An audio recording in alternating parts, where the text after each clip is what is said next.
नमस्कार, मी किरण सुमन रघुनाथ गीते. The Kiran show या पॉडकास्टच्या चॅनलमध्ये तुम्हा सगळ्यांचं खूप खूप स्वागत आहे.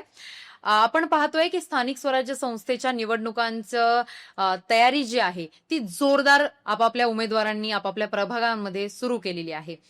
आता यामध्ये असा प्रश्न असतो की नेमका उमेदवार आपल्याला कसा हवाय? जो उमेदवार जास्त कामं करेल, प्रभागाचा विकास करेल, प्रभागातल्या नागरिकांचे प्रश्न ऐकून घेईल आणि त्या प्रश्नांना तात्काळ सोडवण्याचे प्रयत्न करेल, असा उमेदवार सगळ्यांना हवा आहे. आता छत्रपती संभाजीनगरमध्ये असे अनेक उमेदवार आहेत जे आपल्या प्रभागामध्ये अनेक दिवसांपासून कामं करत राहतात. पूर्वी वॉर्ड नावाचा प्रकार होता, आता वॉर्ड 4 वॉर्डचा एक प्रभाग झालेला आहे. त्याच्यामुळे आज जर आपण पाहिलं तर अजित पवारांच्या राष्ट्रवादीच्या उमेदवारांपैकी एका उमेदवाराची खास चर्चा आपल्या छत्रपती संभाजीनगरमध्ये होताना दिसते, ती म्हणजे फिरोज पटेल असं या उमेदवाराचं नाव आहे.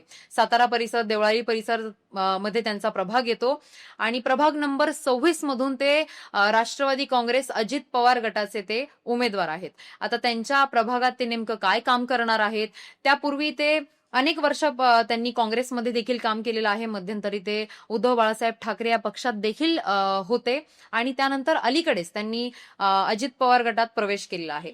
तर त्यांचा नेमका काय दृष्टिकोन आहे, महिलांच्या अनुषंगाने ते काय काम करणार आहेत, त्यांच्या प्रभागातील ज्येष्ठ नागरिकांच्या अनुषंगाने ते काय काम करणार आहेत, या सगळ्या गप्पा गोष्टी आपण आजच्या पॉडकास्टमध्ये त्यांच्याकडून जाणून घेणार आहोत. त्यामुळे सगळ्यात पहिल्यांदा तर फिरोज सर, तुमचं द किरण शो मध्ये आणि ऍडगाईड मीडिया हाऊस मध्ये खूप खूप स्वागत आहे. नमस्कार. तुमची तयारी कशी सुरू आहे सर? सर्वप्रथम आपल्याला खूप खूप धन्यवाद का मला आपल्या या चॅनलवर आपण बोलवलं. मी प्रभाग क्रमांक 26 मध्ये सर्वसाधारण पुरुषमध्ये निवडणूक लढवत आहे. खरं म्हणजे सातारा, देवळी, राजनगर, मुकुंदनगर हा जो परिसर आहे हा खूप मागासलेला परिसर आहे. त्या ठिकाणी शहरात ज्यावेळेस तो समाविष्ट करण्यात आला त्यावेळेस शहराने सुद्धा महानगरपालिकेने त्याला दुर्लक्ष केलं. तिथं जे ग्रामपंचायत असताना जो निधी उपलब्ध होता 4 कोटी रुपये, ते महानगरपालिकेमध्ये त्यावेळेस समाविष्ट झाल्यानंतर ते वर्ग करण्यात आला आणि तो सुद्धा 4 कोटी रुपये महानगरपालिकेतल्या दुसऱ्या वॉर्डामध्ये खर्च करण्यात आला. शेवटी ज्या भागातल्या लोकांचा निधी होता ते तिथं वापरायला पाहिजे होतं, तिथली समस्या, रोड, रस्ते, पाणी जे काही असेल त्यासाठी ते पैसे वापरले गेले असते तर तिथले नागरिकांना समाधान झालं असतं का आपले पैसे, आपले टॅक्सचे पैसे आपल्या भागात वापरण्यात आले. कारण ते महानगरपालिकेत जाण्याच्या अगोदर जमा झालेला पैसा होता.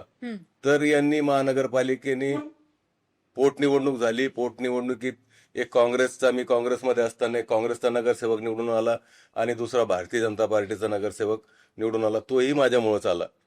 कारण 2 ठिकाणी 2 नगरसेवक आले. पोटनिवडणूक असताना त्यांना काही, शेवटी उमेदवार निवडून आल्यानंतर नगरसेवकाचं काम आहे का आपल्या भागातला निधी आपल्या भागात वापरता आला पाहिजे.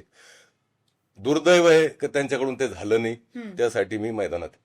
नक्कीच. आणि तुम्ही आता सांगितलं की निधीचा गैरवापर झाला किंवा तो आपापल्या तुमच्या प्रभागामध्ये तो व्यवस्थितरित्या तो वापरण्यात नाही आला. मग त्यानंतर जेव्हा आपण तुमच्या प्रभागाची जेव्हा चर्चा असते तेव्हा गुंठेवारी आणि टॅक्सचा विषय नेहमी ऐरणीवर असतो. तर तो नेमका तापलेला मुद्दा काय आहे? खरं म्हणजे महानगरपालिकेत सातारा देवळे हा मोठा नवीन डेव्हलपमेंटची वस्ती साताऱ्यामध्ये आणि देवळीमध्ये जास्त प्रमाणात लेआउट आणि नवीन लोकांनी आता शहरातले लोक नवीन खुल्या मैदानात कुठं घर घ्यायचं किंवा प्लॉट घेऊन घरं बांधायची, तर तो एक नवीन सातारा देवळे हा भाग लोकांना दिसतो. तर त्या ठिकाणी महानगरपालिकेमध्ये समाविष्ट झाल्यानंतर महानगरपालिकांनी तोंड बघून टॅक्स लावले. म्हणजे जे आमदाराचे किंवा एखाद्या मंत्र्याचे किंवा एखाद्या नामांकित अशा मोठ्या पक्षाचे लोक असतील, त्यांना मानणारे असतील किंवा त्यांची गुलामी करणारे असतील, त्यांना टॅक्स कमी आणि सर्वसामान्य जनतेला त्यांचे तोंड बघून टॅक्स लावण्यात आले. तिथं पाण्याचा टँकर, तुम्हाला सांगतो, जे काही महानगरपालिकेची सुविधा असते ते सुविधा तिकडे ज्यावेळेस येते किंवा महानगरपालिकेचे लोक सर्वेला येतात किंवा येतात, तर ते निव्वळ पक्षाचे कार्यकर्ते, जे सत्तेत असेल किंवा सत्तेला मानणारा व्यक्ती असेल, त्यांना बघून ते कामं केली जाते. माझं असं मत आहे की तिथं जे लोक, बाकी सर्वसामान्य लोक जे राहतात तेही माणसं आहे, ते काही जनावर नाहीये. बिलकुल. तर सर्वांना समान अधिकार मिळाला पाहिजे, हम्म. ती माझी भूमिका आहे. त्याच्यासाठी तुम्ही झगडणार आहेत. त्याच्यासाठी मला जर जनतेने तिथं नगरसेवक म्हणून महानगरपालिकेत पाठवलं, हम्म. तर जोपर्यंत गुंठेवारीचा मुद्दा सॉल्व्ह होत नाही तोपर्यंत महानगरपालिकेचं सभागृह मी चालू देत नाही. एवढी ताकद माझ्यात ते आहे, जनतेचा मला विश्वास आहे तेवढा. क्या बात आहे. म्हणूनच कदाचित तिकडची जनता तुमच्यावर एवढं प्रेम करते. जनतेचा प्रेम शेवटी काय आहे, लोक जे म्हणतात का हा गुंड आहे, हे हे बघा, लोकांच्या दोन समाजामध्ये झालेला तेढ जो आपण सॉल्व्ह करून देत असतो, दोन समाज एकमेकांमध्ये भांडणं त्यांचे, आता बऱ्याच ठिकाणी असा प्रॉब्लेम तिथं आहे का एक ठिकाणी जर हिंदू वस्ती असेल आणि त्या हिंदू वस्तीमध्ये तिथला ओपन स्पेस असेल, त्या ओपन स्पेसमध्ये मी स्वतः मिटिंगा बैठका, ते लोक मला बोलवतात. मी कोणत्या पदावर नसताना सुद्धा तिथल्या लोकांना माझ्यावर जो विश्वास आहे, मला त्या ठिकाणी बोलवतात का भैया आपण इथं ही सगळी हिंदू वस्ती आहे, या ठिकाणी एक ओपन स्पेस आहे, त्या ओपन स्पेसली आमची धारणा आहे का इथं स्वामी समर्थ केंद्र असायला पाहिजे. खास करून मोठ्या प्रमाणात महिला त्याच्यामध्ये अटॅच ते आहे स्वामी समर्थामध्ये. तर त्या महिला सुद्धा मला मिटिंगला बोलवतात आणि त्यांना सांगितलं का बाबा अशा अशा भागात ही सर्व हिंदू वस्ती आहे, इथं स्वामी समर्थ केंद्र असायला पाहिजे. इथं जी वस्ती आहे ते स्वामी समर्थ केंद्राला मानणारा महिला वर्ग आहे, तिथं स्वामी समर्थ केंद्रच होईल. ज्या ठिकाणी दलित समाजाची वस्ती असेल, तुम्हाला विहार पाहिजे, मला अपोज नाही, विहार पाहिजे, मी विहार करून देतो. बरेच सातारा परिसरामध्ये मी 3 विहार करून दिले. ज्या ज्या ठिकाणी दलित वस्त्या असेल तिथं ग्रामपंचायत असताना ग्रामपंचायतच्या माध्यमातून मी विहार करून दिले, स्वामी समर्थ केंद्र करून दिले. ज्या ठिकाणी मंदिराचा प्रॉब्लेम होता, दक्षिणमुखी मारुती मंदिर होता, तिथं एक मोठा वाद झाला होता रस्त्याचा, आजूबाजूच्या कॉलनीचा. तिथली जी भजन मंडळी जी होती ती माझ्याकडे आली, भैया हा वाद तुम्हाला निपटून द्यावा लागेल. त्यावेळेस मी ग्रामपंचायत असताना त्यांना PR कार्ड बनवून दिला, ते मंदिराची व्यवस्था करून दिली. त्यांचे 2 समाजाचे भांडण, हिंदू मुस्लिमचं वेगळं, परत तिथं दुसरं ओबीसी मराठा दलित समाज, इतके भांडण. मी सांगितलं का हे बघा, मी जात पात कोणत्या धर्माला पंथाला मानणारा व्यक्ती नाही, मानव ही एक जात आहे, मानवतालाचा एक धर्म आहे. तुम्ही आपसात भांडून काही याच्यामध्ये हे होणार नाही, एकमेकाला तेढ निर्माण करून त्याच्यामध्ये काही डेव्हलप आपला परिसर होणार नाही. किंवा आपला सातारा देवळीचं नाव कुठेही गेलं का काय तिथं जातीचं तेढ निर्माण, हे करू नका. मी कोणताही पोलीस स्टेशनला गुन्हा दाखल होऊ देत नाही, याच्यासाठी होऊ देत नाही का 2 धर्मात 2 समाजामध्ये तेढ निर्माण होणे.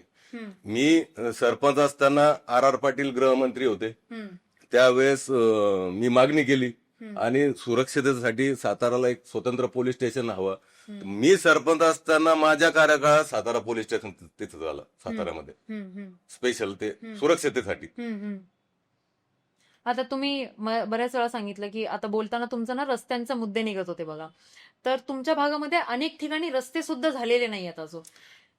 त्याच्यामध्ये असं आहे का ज्यावेळेस ग्रामपंचायत होती, आजही मी निवडणुकीच्या निमित्ताने लोकांच्या घराघरापर्यंत चाललो, तर लोक आजही म्हणू लागले, खास करून महिला वर्ग समोर येऊ लागला आणि त्यांनी सांगितलं भैया तुमच्या काळात ग्रामपंचायत असताना जे रस्ते होते ते रस्ते सुद्धा यांनीच फोडून टाकले आता, आणि आतापर्यंत ते रस्ते होते, तुम्ही टाकलेली ड्रेनेज लाईन सुद्धा आज आहे. मागच्या काळात जे दुसऱ्या पक्षाचे नगरसेवक निवडून आले होते त्यांनी सांगितलं का आम्ही येणाऱ्या पुढच्या पंचवार्षिकला तुमच्याकडे मतं मागायला येऊ, तोपर्यंत तुमच्या नळाला पाणी निघेल, खळखळ पाणी व्हायला, असं म्हणले म्हणे.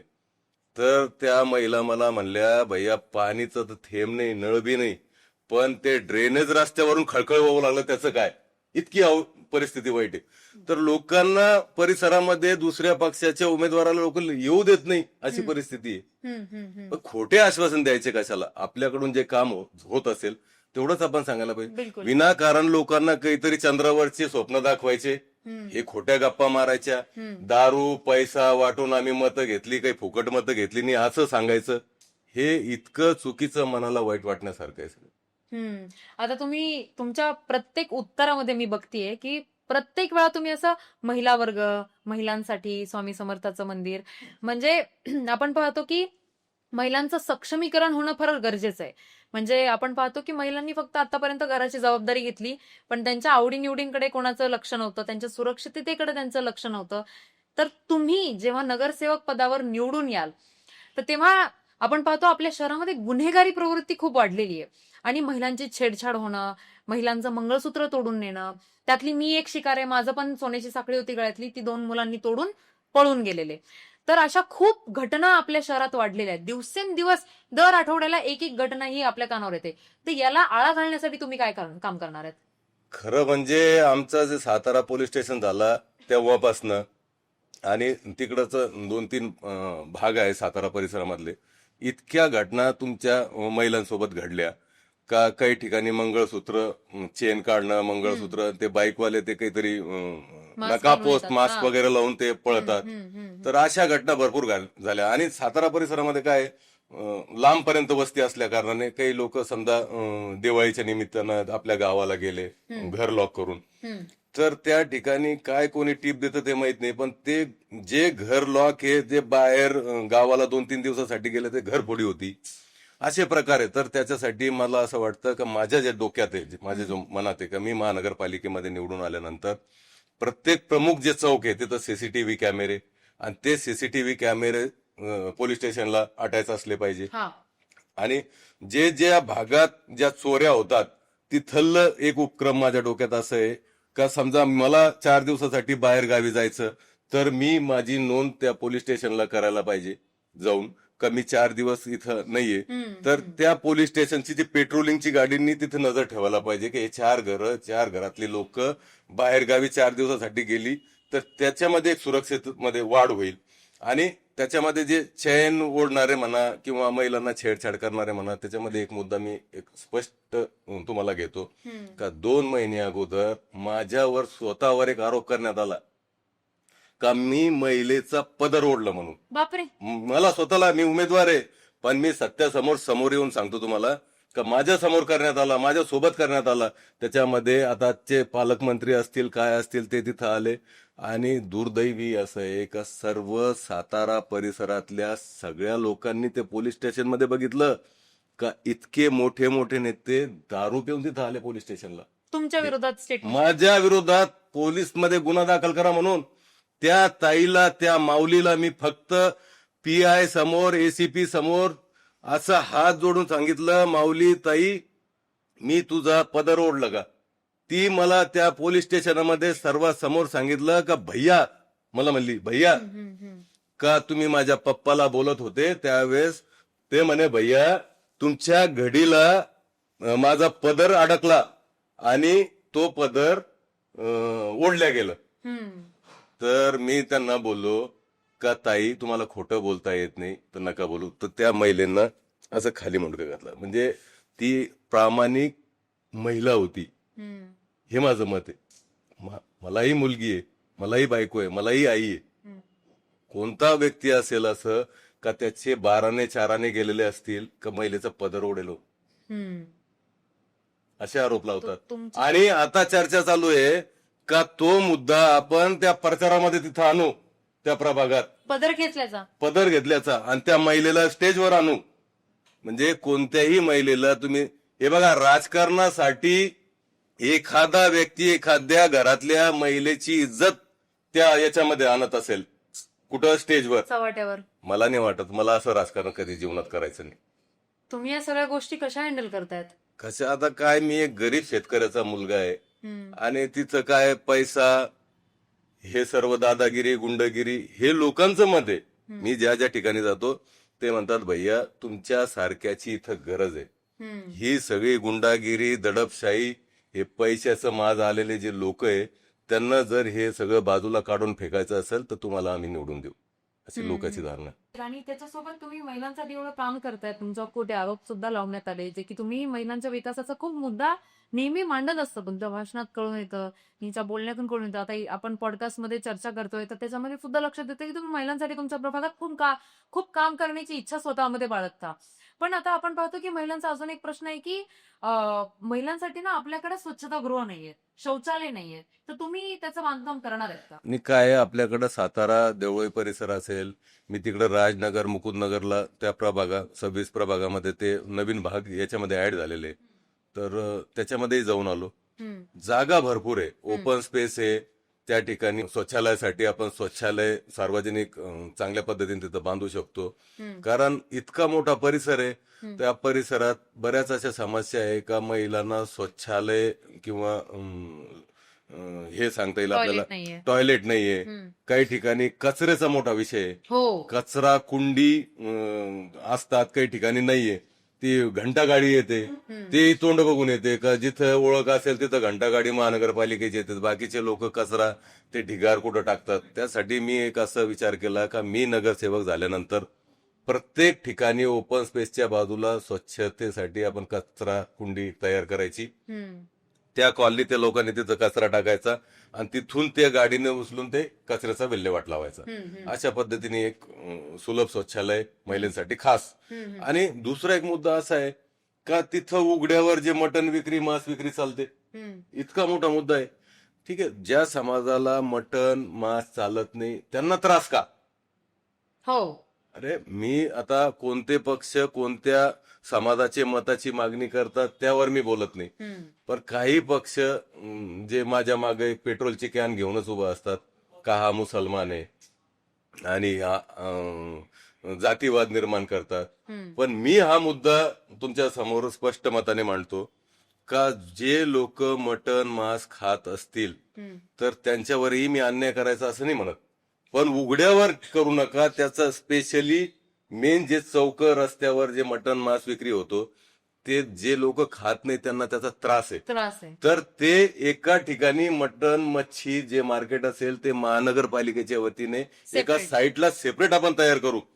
ते एक माझ्या डोक्यात नियोजन आहे. दुसरं भाजी मार्केट असेल, भाजी मार्केट असे 2-3 पॉइंट माझ्या डोक्यात तिथं सातारा परिसरामध्ये असेल, एक देवळे परिसरामध्ये असेल, अशा ठिकाणी आपण भाजी मार्केट तयार करू. आजूबाजूला जे शेतकरी आहे ते डायरेक्ट तिथं भाजीपाला ते घेऊन विक्री करायसाठी त्यांना जागा जर असली उपलब्ध असली तर तिथं लोकांना पण फ्रेश भाजीपाला मिळेल आणि त्यांना ती आपण सुविधा उपलब्ध करून देऊ. नक्कीच. आता हा झाला महिलांच्या अनुषंगानं आणि नागरिकांच्या अनुषंगानं मुद्दा.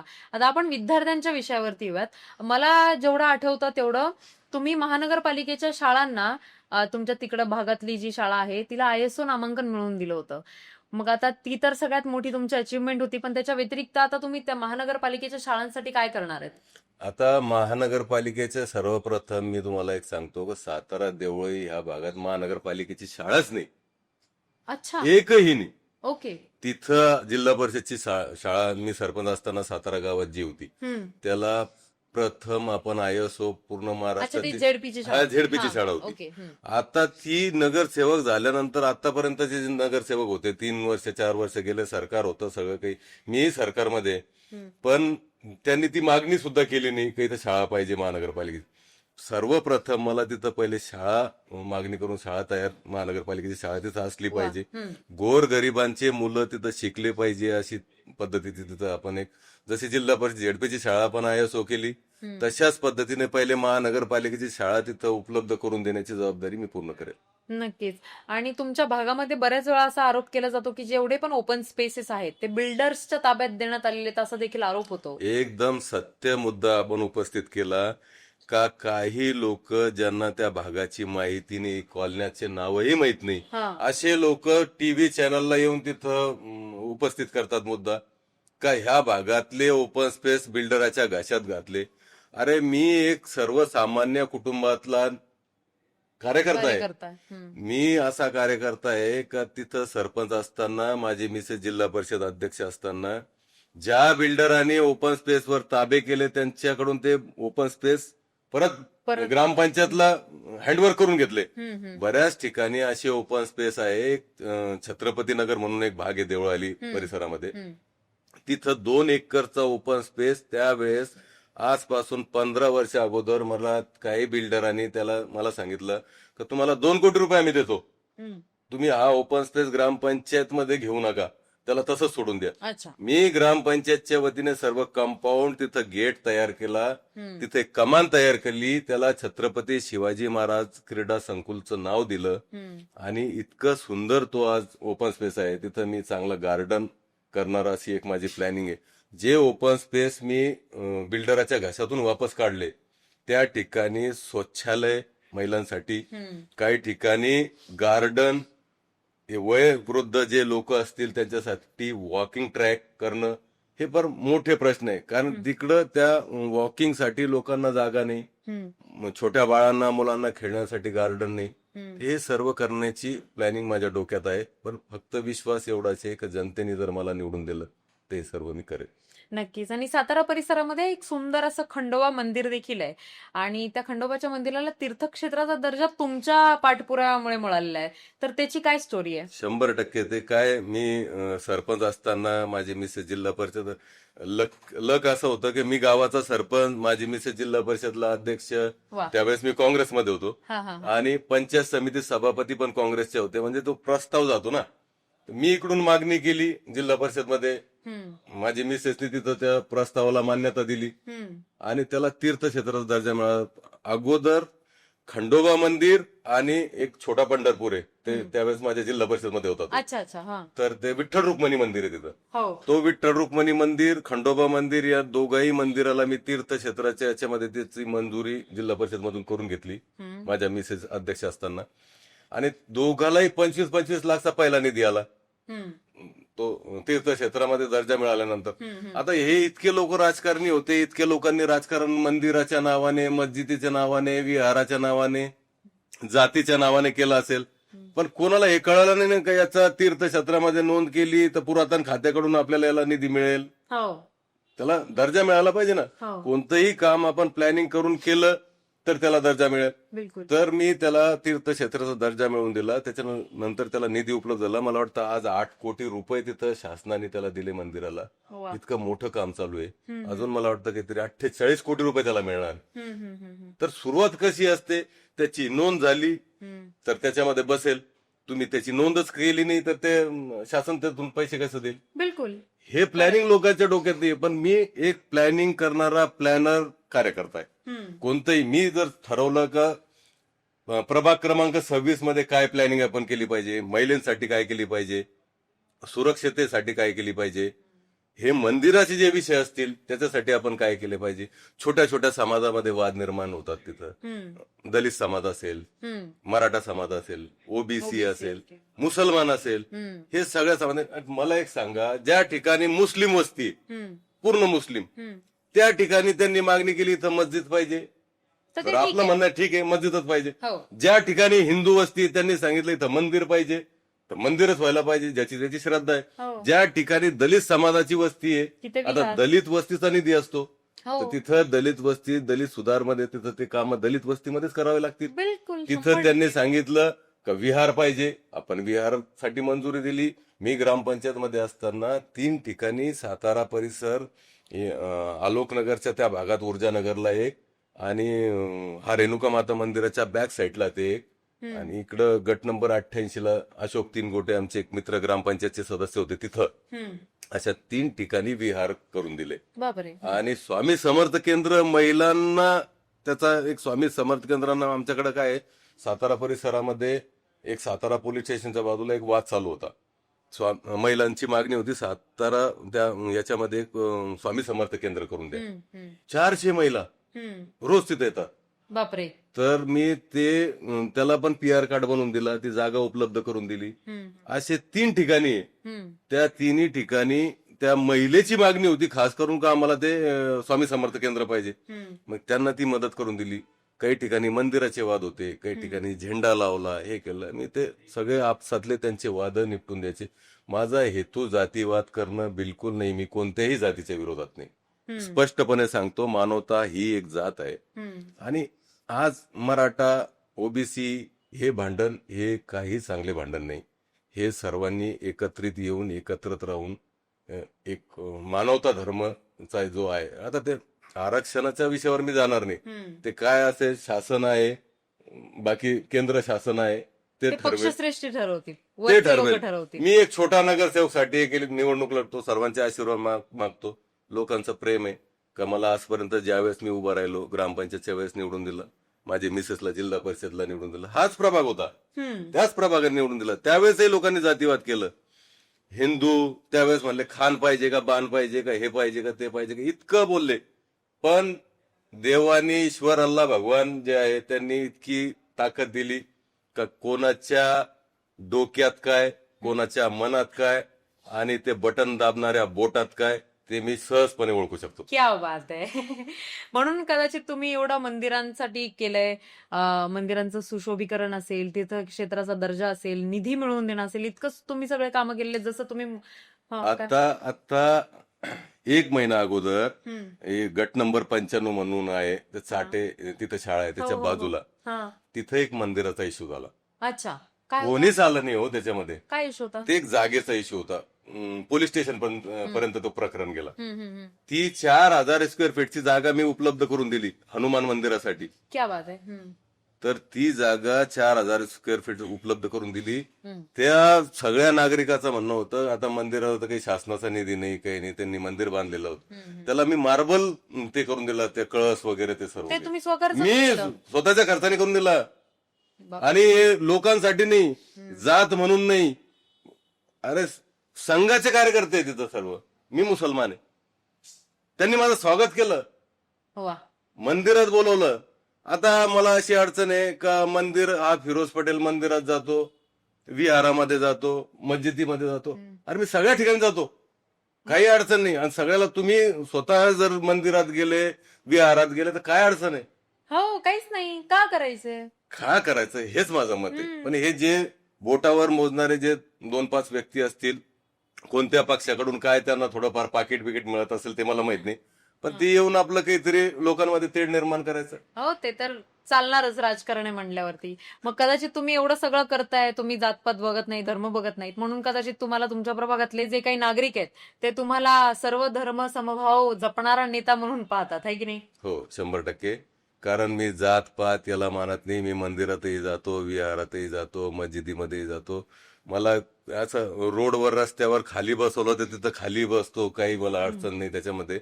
म्हणजे मी काही फार मोठा पुढारी तर नाहीये, एक गोरगरीब शेतकऱ्याचा मुलगा आहे.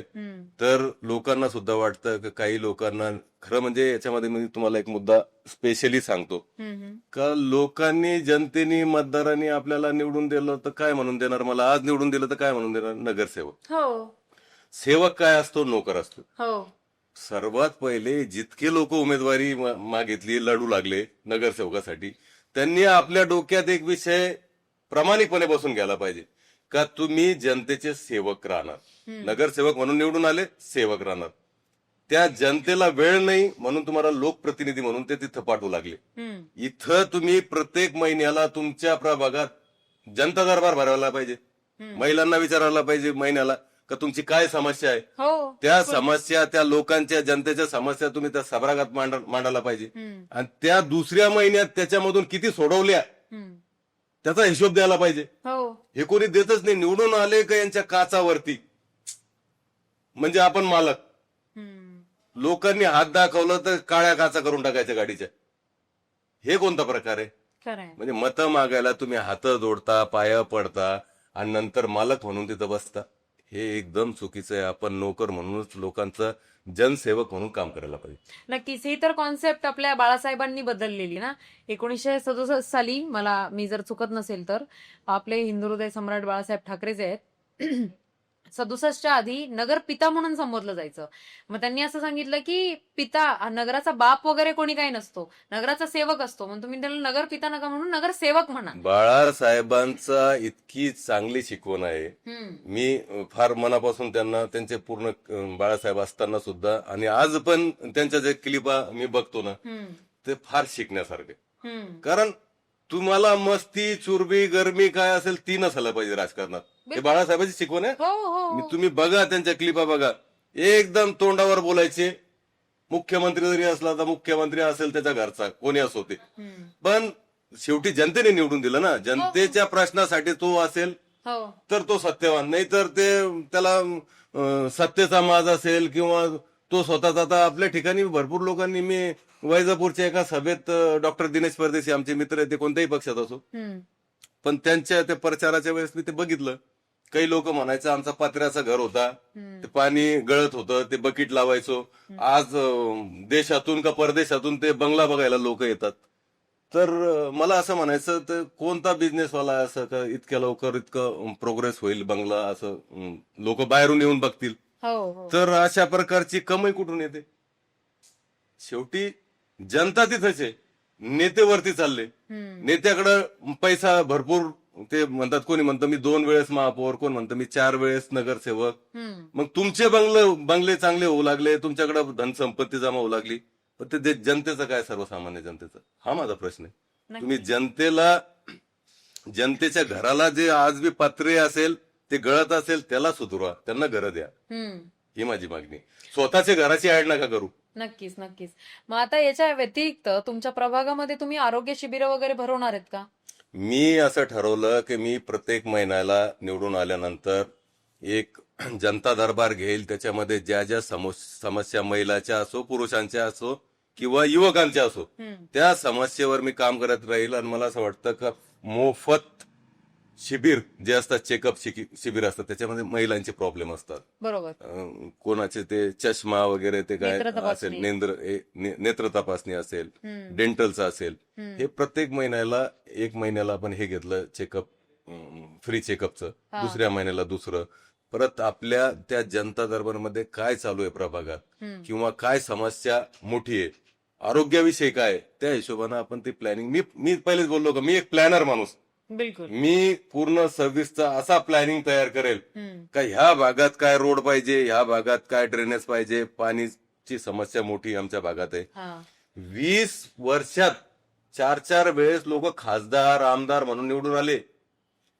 एकच मुद्दा पाण्याचा, पाणी देतो निवडून आले, दुसऱ्या वेळेस परत पाणी देतो, आतापर्यंत पाणी दिलं नाही. मला असं म्हणायचं, अजून 4 वेळेस निवडणुका लढणार आहे, अजून 4 वेळेस तुम्हाला निवडून यायचंय, तर तोपर्यंत हा मुद्दा तसंच जिवंत राहणार आहे का पाणी देतो? नाही, अरे कधीतरी पाणी द्यावं लागेल ना. द्यावं लागेल. पाण्याशिवाय मला असं वाटतं संभाजीनगर शहरामध्ये ज्या ठिकाणी पैठणचं पाणी आहे, सर्व 8 दिवसांनी 4 दिवसांनी का पाणी येत नाही तिथं? आमच्याकडे 8 दिवसांनी का येत नाही? पण पाणी तर द्या. हो. जोपर्यंत तिथं पाण्याचं कनेक्शन देत नाही तोपर्यंत महानगरपालिका हलवून टाकेल सगळी. धमक ताकद आहे आपल्या तेवढी. जे बोलायचं स्पष्ट बोलायचं, काही राजकारणामध्ये घाबरायचं नाही, काही नाही. कारण शेवटी सर्वसामान्य जनतेसाठी आपण भांडू लागलो, स्वतःसाठी नाही. माझा बंगला नाही बांधायचा मला, माझा बंगला बांधायचा नाही. लोकांना घरं कशी राहतील, लोकांना महानगरपालिकेच्या सर्वसामान्य जनतेला त्या सुविधा कशा मिळतील, त्याच्यावर मी काम करेन. नक्कीच. आणि या सगळ्या गोष्टींमुळेच कदाचित तुमच्या प्रभागातले नेते, जे नागरिक आहेत ते तुमच्यासारख्या नेत्याकडे जास्त त्यांचा कल वळवतात असं वाटतं मला. मग नाही, ते त्यांचा प्रेम आहे. मी तुम्हाला अगोदरच सांगितलं का मी ज्यावेळेस निवडणूक लढली ग्रामपंचायतची, त्यावेळेसही त्या सर्व जाती धर्माच्या लोकांनी मला निवडून दिलं.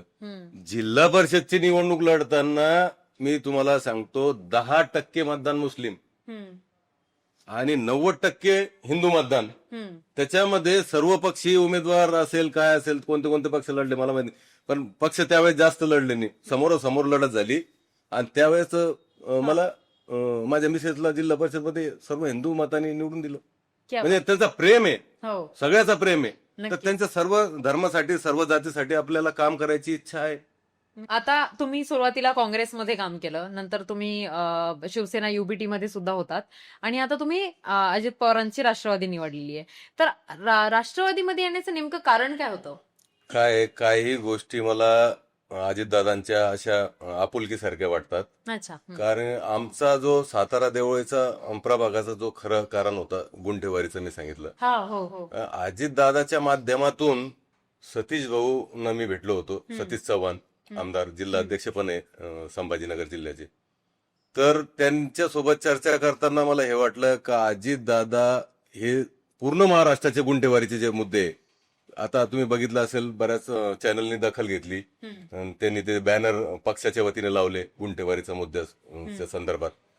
तर आमच्या भागातला, आमच्या तिथल्या राहणाऱ्या नागरिकांचा, आमचा स्वतःचा सुद्धा गुंठेवारीचा इतका मोठा भयानक मुद्दा आहे, आणि हे फक्त सोडवू शकतात अजितदादा. आणि सतीश भाऊ सोबत चर्चा करताना मला हे, म्हणजे मी अगोदर 10-15 वर्ष अगोदर ज्यावेळेस अजितदादा पैठणला एक सभा घेतली होती, मी डीएमआयसी करेल, तुम्ही इथला उमेदवार निवडून द्या. तर खरंच लोकांनी तिथं त्यावेळेस वाघचौरेंना निवडून दिलं. आणि अजितदादांनी डीएमआयसी केली ना, जितक्या लोकांना रोजगार, इतकं तिथं तुम्ही भाव बघा, गगनाला लागले जमिनीचे, शेतकऱ्यांचे भाव, जमिनीचे भाव वाढले, DMIC तिथं सुरू झाली. तर मला एकच असा नेता वाटतो जे अजितदादा आहे, का ज्यांनी शब्द दिला हम्म. की 100% ते काम झालं. अच्छा. तर मला असं कुठेतरी माझ्या डोक्यात मनात आलं का आपण अजितदादा सोबत राहायला पाहिजे, म्हणून मी पक्ष प्रवेश केला. अच्छा. आणि अजित पवारांवरती म्हणजे तुम्ही पहिल्यापासून अजित पवारांसोबत संबंध आहेत तुमचे? हो, आता ती राष्ट्रवादी ज्यावेळेस मी सांगितलं तुम्हाला आबा गृहमंत्री गृहमंत्री होते. होते तेव्हा. हा. म्हणजे मी काँग्रेसमध्ये असताना सुद्धा राष्ट्रवादीच्या सगळ्या नेत्यांना त्यांना जाऊन भेटणे, मान सन्मानाने त्यांचा आदर करणे.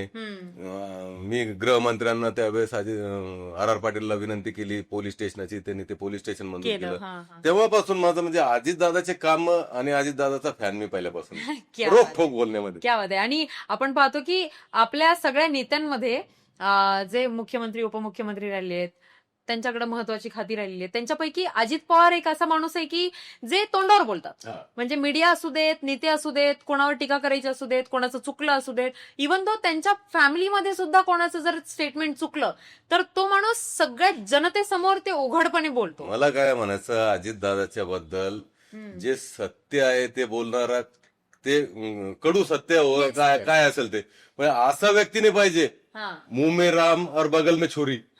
हे चुकीचं आहे ना. हा. म्हणजे होणारा काम असेल अजितदादा लगेच सांगतात की 100% मी करून देतो. बिलकुल. न होणारा असेल तर हे चुकीचं माझ्याकडे काही आणू नको. नाही, होणार नाही ते. होणार नाही, चुकीचं आहे ते मी करणार नाही. बिलकुल तर बिलकुल. अशी सत्यता आणि आमच्या भागात जे कामं आहे हा. ती अशीच कामं आहे हा. का जी होणारी आहे आणि ते फक्त अजितदादाच करू शकतात. हा विश्वास आहे, त्याच्यामुळे मी राष्ट्रवादीत गेलो. नक्कीच नक्कीच. आता आपण इंटरव्ह्यूच्या शेवटाकडे येऊयात. जाता जाता तुमच्या प्रभागातील म्हणजे नागरिकांना तुम्ही तुमच्याकडून काय संदेश द्याल आणि त्यांनी तुम्हालाच का निवडून द्यावं? मी खरं म्हणजे हात जोडून विनंती करेल, प्रभाग क्रमांक 26 मध्ये माझ्यासोबतही 3 उमेदवार आहेत, SC महिला, OBC पुरुष आणि ओपन महिला. आम्ही सर्वांना आपण सर्व प्रभाग क्रमांक 26चे मतदान बंधू भगिनींना मी विनंती करेल का विकास कामं करणारी व्यक्तींना आपण निवडून द्या. आम्ही प्रभाग 26चा सगळा प्लॅनिंग तयार करून सर्व पद्धतीची विकास कामं करून देऊ याची मी आपल्या सर्वांना खात्री देतो. आणि माझ्याकडे बघून तुम्ही माझे तिन्ही उमेदवार मी धरून समजा 4 उमेदवार आम्ही आहे, 4ही घड्याळ समोरील बटन दाबून प्रचंड बहुमताने आपण निवडून द्याल अशी मला स्वतःला खात्री आहे. तुमचा प्रेम राहू द्या. धन्यवाद. जय हिंद, जय महाराष्ट्र. सर, तुम्ही ऍडगाईड मीडिया हाऊसमध्ये आलात, तुमची मुलाखत दिलीत, द किरण शोवर तुमचा महत्वाचा वेळ दिलात आणि तुमचा जो भविष्याची वाटचाल असेल, जो तुमचा दृष्टिकोन आहे, ज्या दृष्टिकोनाने तुम्ही तुमच्या प्रभाग नंबर 26 मध्ये तुम्ही काम करणार आहेत, विकास कामं करणार आहेत, महिलांसाठी तुम्ही काय काय कामं करणार आहेत, ज्येष्ठांसाठी काय कामं करणार आहेत, या सगळ्या तुम्ही आमच्यासोबत शेअर केलेल्या आयडियाज नक्कीच तुम्हाला भविष्यात कामी येतील आणि नागरिकांना सुद्धा ते खूप मला वाटतं त्याची मदत होईल ही आम्हाला खात्री आहे. आणि येणाऱ्या निवडणुकीत तुम्हाला नक्कीच यश मिळो ही आमच्या पूर्ण टीमकडून तुम्हाला सदिच्छा. धन्यवाद. थँक्यू. थँक्यू.